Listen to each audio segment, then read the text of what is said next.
नमस्कार दोस्तों, मैं शिवम आपका एक बार फिर से अचीवर्स वेब की इस शानदार पेशकश करेंट अफेयर्स के सेक्शन में बहुत बहुत स्वागत करता हूं। आपका स्वागत है आपके अपने यूट्यूब चैनल अचीवर्स वेब पर। दोस्तों, आज है 29 जून और हम लोग आने वाले कुछ ही समय में आज के सारे इंपॉर्टेंट करंट अफेयर्स को डिस्कस करेंगे और साथ ही साथ मोस्ट इंपॉर्टेंट आपके लिए होगा कंट्री ऑफ द डे। और जैसा कि मैंने आपको कल बताया था कि कंट्री ऑफ द डे में मैं आज साउथ अफ्रीका के बारे में डिस्कस करने वाला हूँ। तो आइए सबसे पहले साउथ अफ्रीका के बारे में डिस्कस कर लेते हैं, ओके, और फिर हम लोग आगे बढ़ते हैं अपने प्रश्न की ओर। ठीक है दोस्तों, तो आइए बिना देरी के शुरू करते हैं। एक रिक्वेस्ट उन लोगों से जो चैनल पर नए हैं, प्लीज़ चैनल को सब्सक्राइब करते चलिए और बेल आइकन को भी जरूर से जरूर दबा लीजिए ताकि सारी वीडियोज़ की नोटिफिकेशन सबसे पहले आपके पास पहुँच जाए। ठीक है दोस्तों, तो ये देखिए आपके सामने हाजिर है मैप ऑफ द डे। और अफ्रीका कंटिनेंट के सबसे नीचे मतलब दक्षिण में एक देश है जिसका नाम है साउथ अफ्रीका। ओके, तो आ जाइए इसके बारे में कुछ कुछ बातों को जानते हैं। सबसे पहले तो जानेंगे कि साउथ अफ्रीका की राजधानी कहाँ है, क्योंकि साउथ अफ्रीका के कैपिटल के बारे में हमेशा पूछा जाता है और बहुत सारे लोग कंफ्यूज करते रहते हैं। तो साउथ अफ्रीका की दोस्तों तीन राजधानी है। कितनी राजधानी है? तीन। सबसे पहले शुरू करते हैं केप टाउन से। तो केप टाउन का नाम आप लोगों ने अवश्य सुना होगा, तो ये इसका वैधानिक राजधानी है। ओके, केप टाउन कौन सा हो गया? वैधानिक राजधानी। एक और राजधानी है ब्लोमफोंटेन, ये सबको फंसाता है, ये बहुत कम लोगों को याद रहता है, तो यह ध्यान रखिएगा, ये न्यायिक राजधानी है। कौन सा? एक वैधानिक राजधानी हो गया, एक न्यायिक राजधानी हो गया, और एक और मेन है प्रिटोरिया। तीन कैपिटल है, तीनों के बारे में बता रहा हूँ। और ये जो प्रिटोरिया हो गया ये प्रशासनिक राजधानी हो गया। ठीक है, तो प्रशासनिक राजधानी प्रिटोरिया, न्यायिक राजधानी ब्लोमफोंटेन और केप टाउन जो हो गया वैधानिक राजधानी। ओके, तो ध्यान रखिएगा इन सारी बातों को, इससे प्रश्न पूछे जाते हैं। कुछ और जगह के बारे में बताऊंगा। आप लोगों ने जोहान्सबर्ग का नाम अवश्य सुना होगा, और जोहान्सबर्ग का नाम आते ही गांधी जी का इंसिडेंट आपको याद आता होगा। ओके, तो जोहान्सबर्ग जो है किस लिए फेमस है, ये आपसे पूछा जाता है आपके एग्जाम में कि बताओ भाई जोहान्सबर्ग क्यों फेमस है। तो जोहान्सबर्ग को दोस्तों हम लोग गोल्डन सिटी के नाम से जानते हैं। ओके, आपसे एग्जाम में पूछता है तो ध्यान रखिएगा, जोहान्सबर्ग को गोल्डन सिटी के नाम से जाना जाता है। और एक और है, पहले मैं ये बता दूं कि साउथ अफ्रीका हीरो के लिए प्रसिद्ध है, तो एक और जगह है जिसको हीरो की खान कहा जाता है या डायमंड सिटी कहा जाता है। इसमें दिख नहीं रहा है साफ साफ, मैं जगह पॉइंट आउट करता हूँ, ये जगह है और इसका नाम है किम्बरले। ओके, तो प्रश्न आपसे पूछता है कि किम्बरले जो जगह है उसको किस नाम से जानते हैं, तो किम्बरले तो पहले साउथ अफ्रीका में है और इसको डायमंड सिटी के रूप में जानते हैं। ओके, तो इतनी सारी बातें थी साउथ अफ्रीका के बारे में और कुछ नहीं, ध्यान रखिएगा। हाँ, एक और बात, प्रिटोरिया को तस्वाने नाम से भी जाना जाता था पहले, ये आपसे एग्जाम में पूछता है तो इसलिए ध्यान रखिएगा। ओके दोस्तों, अब आइए अपने पहले प्रश्न की ओर मूव करते हैं। आई होप कि आपको ये सारी बात समझ में आ गई होगी। एक बार थोड़ा सा इधर देख लीजिए। लार्जेस्ट सिटी इसका जोहान्सबर्ग है। लेजिस्लेचर को पार्लियामेंट के नाम से जानते हैं। अपर हाउस को नेशनल काउंसिल बोलते हैं और लोअर हाउस को नेशनल असेंबली बोलते हैं। ये था हमारा मैप ऑफ द डे, जिसमें हम लोग आज साउथ अफ्रीका के बारे में डिस्कस कर रहे थे।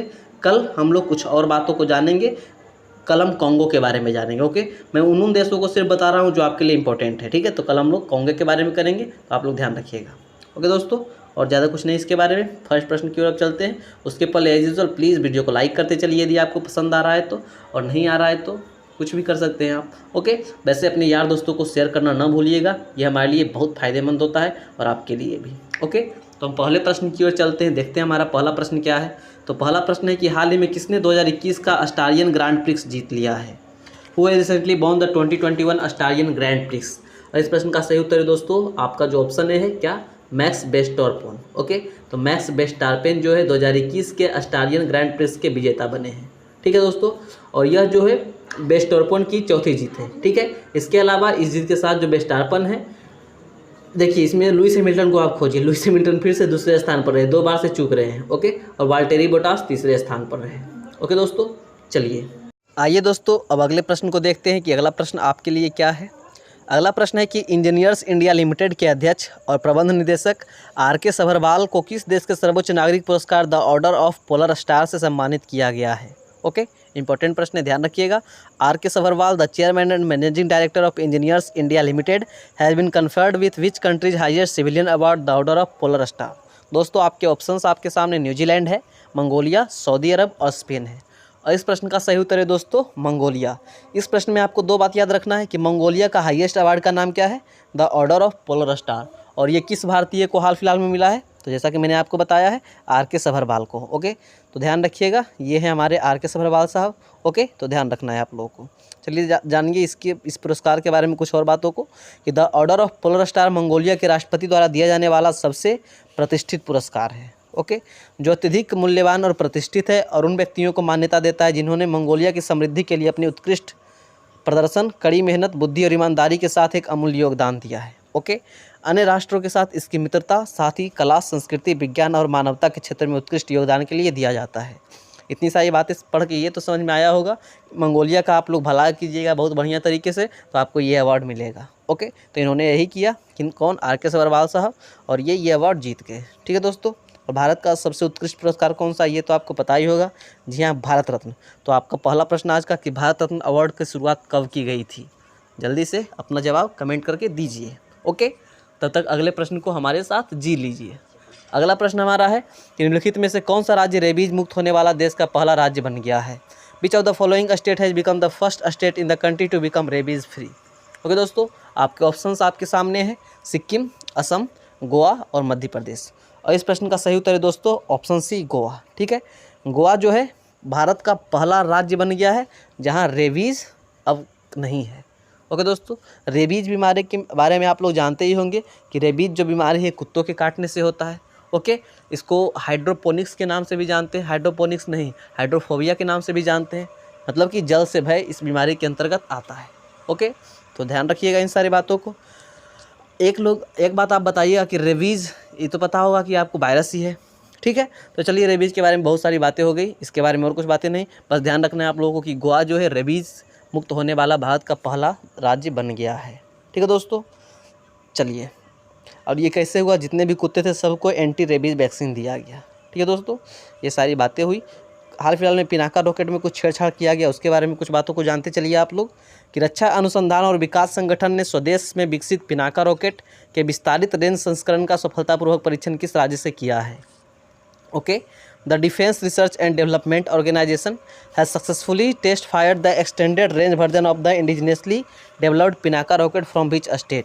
देखिए दोस्तों, कोई भी मिसाइल हो, कोई भी रॉकेट हो, उसका परीक्षण हमेशा कहाँ से होता है, ओडिशा से होता है। ओडिशा में कहाँ से भाई, तो ओडिशा में डीप जाइए, बालासोर में कहाँ, तो एकीकृत परीक्षण रेंज, वो भी चांदीपुर में है।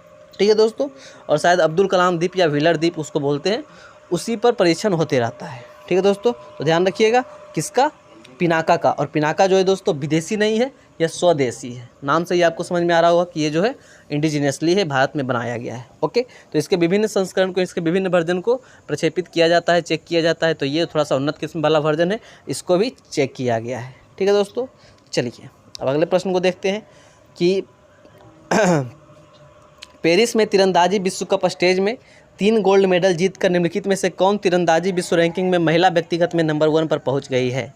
Who among the following has risen to number 1 in the women's individual archery world rankings by winning the gold medal at the archery world cup stage 3 in Paris?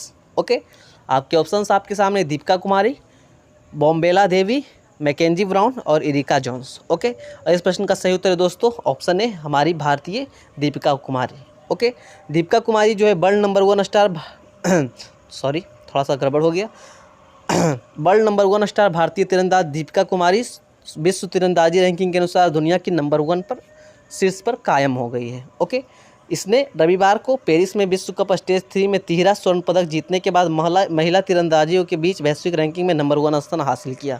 देखिए दोस्तों, ये आपसे नहीं पूछा जाएगा कि नंबर 1 स्थान पर है कि नंबर 2 स्थान पर है, ये सारे फालतू के प्रश्न हैं। प्रश्न क्या आपसे पूछा जाएगा जो कि काफ़ी इंपॉर्टेंट है, ये जो नाम है आपका सामने दिख रहा है दीपिका कुमारी, ये दीपिका कुमारी का संबंध किस खेल से है, बस सिंपल सा ये प्रश्न पूछा जाता है। ध्यान रखिएगा, तीरंदाजी से रिलेटेड है दीपिका कुमारी और वर्तमान में महिलाओं में एकदम टॉप स्थान पर कायम है। ओके, तो इतनी सारी बातों को तो आप लोग ध्यान रखेंगे ही। चलिए एक और क्रिकेट से रिलेटेड न्यूज़ आपके सामने हाजिर है, क्या देखिए इसको कि निम्नलिखित में से सभी प्रारूपों में पदार्पण करने वाले सबसे कम उम्र की भारतीय क्रिकेटर कौन बनी है। Who among the following has become the youngest Indian cricketer to make her debut in all formats. दोस्तों आपके ऑप्शन है नीलिमा जोगलेकर, शेफाली वर्मा, धीरुज कामिनी और गार्गी बनर्जी। और इस प्रश्न का सही उत्तर होगा दोस्तों, आप लोग फोटो से पहचान ही रहे होंगे, जी हाँ शेफाली वर्मा। शेफाली वर्मा पहले तो T20 वनडे खेल ही चुकी है, इधर हाल फिलहाल में टेस्ट जो इंडिया का हुआ जिसमें ड्रॉ हो गया वो मैच, काफ़ी शानदार हमारी टीम खेली, खासकर टैलेंडर्स काफ़ी अच्छे खेले। ओके, तो उसके वजह से हमारा टेस्ट ड्रॉ हो गया, तो उसी में इन्होंने क्या किया था, अपना डेब्यू किया और शानदार दोनों पारियों में अर्धशतक बनाए, जिसके कारण इन्हें मैन ऑफ द मैच के खिताब से भी नवाजा गया। ओके, तो ये है शेफाली वर्मा, जो कि सबसे कम उम्र में तीनों फॉर्मेट में ODI, T20 और टेस्ट में डेब्यू करने वाली पहली इंडियन बैट्समैन बन गई है महिला में। ठीक है दोस्तों, अगला प्रश्न है दोस्तों, अगले प्रश्न को अब देखते हैं कि एक ग्लोबल ट्रैवल पोर्टल loveexploring.com ने दुनिया के सबसे खूबसूरत 26 फव्वारों की सूची में भारत के लिए किस फव्वारे को जगह दी है। ये न्यूज़ आपके माइंड को फ्री कर देगा, एकदम हल्का कर देगा। देखिए न्यूज़ क्या है, which Indian fountain has been named in the list of 26 most beautiful fountains in the world. Okay, simple सा ये प्रश्न था।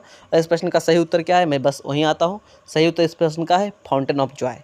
ठीक है, घूमने फिरने की जगह है, कभी टाइम मिले, यदि कभी आप कोलकाता में हो तो ज़रूर जाइएगा। ओके, कहाँ, फाउंटेन ऑफ जॉय, जो कि दुनिया के सबसे खूबसूरत 26 फव्वारों में एक है।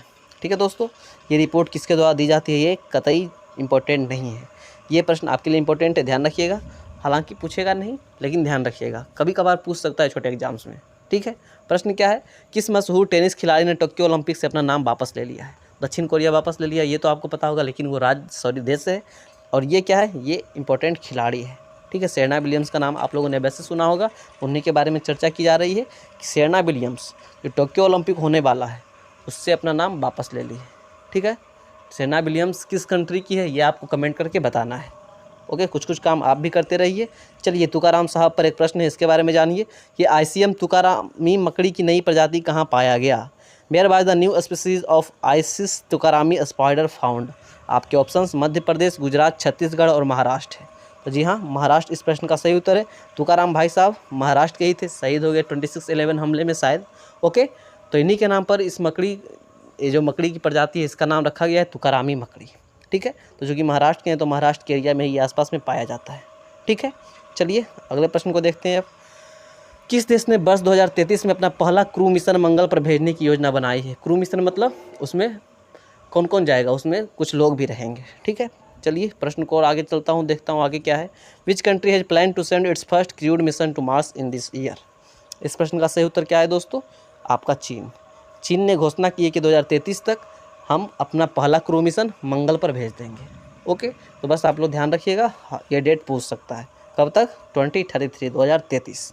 चलिए अब अगले प्रश्न को देखते हैं कि हाल ही में आई एक रिपोर्ट के अनुसार विश्व के शीर्ष 100 मेडिकल कॉलेज में भारत के कितने कॉलेज शामिल है।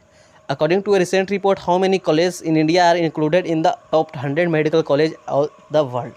इस प्रश्न का सही उत्तर होगा दोस्तों ऑप्शन नंबर बी, मतलब कि 6। पूरे विश्व में यदि 100 टॉप मेडिकल कॉलेज की बात की जाए दोस्तों, तो भारत के उसमें 6 कॉलेज शामिल हैं। ठीक है, कौन कौन सी उसमें आते हैं इसके बारे में मैं आगे बताऊंगा, लेकिन पहले मेडिकल की बात हुई है तो कोरोना की बात थोड़ा सा करता हूं, और कोरोना में भी कोरोना वैक्सीन की बात करता हूं। क्या हुआ दोस्तों कि अभी हाल फिलहाल में इंडिया जो है अमेरिका को पीछे छोड़कर कोरोना वैक्सीनेशन के मामले में आगे निकल गया, जो कि एक प्राउड मोमेंट थोड़ा सा है हम लोगों के लिए।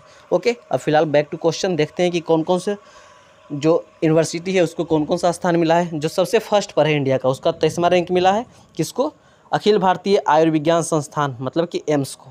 तो एम्स को 23वां स्थान मिला है पूरे वर्ल्ड में। ओके, और कौन कौन सा है, 34वें स्थान पर पुणे का एक कॉलेज है। ठीक है, फिर क्रिश्चियन मेडिकल कॉलेज है, मेडिकल कॉलेज चेन्नई है, बनारस हिंदू विश्वविद्यालय भी है। ओके, तो चलिए ध्यान रखिएगा, मेन रूप से आपको ध्यान रखना है एम्स जो है 23वें स्थान पर है। ठीक है दोस्तों, ये हमारा शायद आज का अंतिम प्रश्न होगा। देखते हैं क्या है कि हाल ही में आई पुस्तक फियर्सी female the Dutee Chand story के लेखक कौन है। Who is the author of the recent book fiercely female the Dutee Chand story. Okay, इस प्रश्न का सही उत्तर होगा दोस्तों ऑप्शन बी, संदीप मिश्रा। आप लोगों ने देख रहा होगा, आप लोगों ने अवश्य देखा होगा, इस पुस्तक के बारे में सुना भी होगा, नहीं सुना होगा, न्यू बुक है। सुन लीजिए हमारे साथ, संदीप शर्मा एक बुक लिखे हैं जिसका नाम है फियर्सी female the Dutee Chand story. Okay, चलिए एक और प्रश्न, आज का लास्ट प्रश्न मैं आपसे पूछते चलता हूं कि दूती चंद का उपनाम क्या है। 3 प्रश्न हो गए और एक क्वेश्चन ऑफ द डे आएगा, उसके पहले question of the last day की ओर चलते हैं। Question of the last day तो आप लोगों से पूछा ही नहीं गया था, किसी कारणवश छूट गया था, तो खैर छोड़िए, आप डायरेक्टली पहुंचिए क्वेश्चन ऑफ द डे की ओर। देखते हैं क्या है कि कौन सा फुटबॉल खिलाड़ी अब तक का संयुक्त रूप से शीर्ष स्कोर करने वाला पुरुष अंतर्राष्ट्रीय खिलाड़ी बन गया है। Which football player has become the joint top scoring men's international player of all time. आपके options Cristiano Ronaldo, Messi, Chhetri और नेमार। ठीक है, तो जल्दी से शुरू हो जाइए। आई होप कि आपको ये सेशन काफ़ी अच्छा लगा होगा। सेशन के अंत तक बने रहने के लिए आप लोगों का बहुत बहुत धन्यवाद। हमेशा इसी तरह आप लोग हमारा सपोर्ट करते रहें। ओके, हमसे जितना बन पाता है हम आपकी मदद करते रहेंगे। आप भी थोड़ा बहुत लाइक शेयर करके हमारी मदद कर दिया कीजिए। ओके दोस्तों, तो मिलता हूँ अगले दिन अगले वीडियो में। अपना ख्याल रखिएगा। जय हिंद। Shivam signing off. Take care.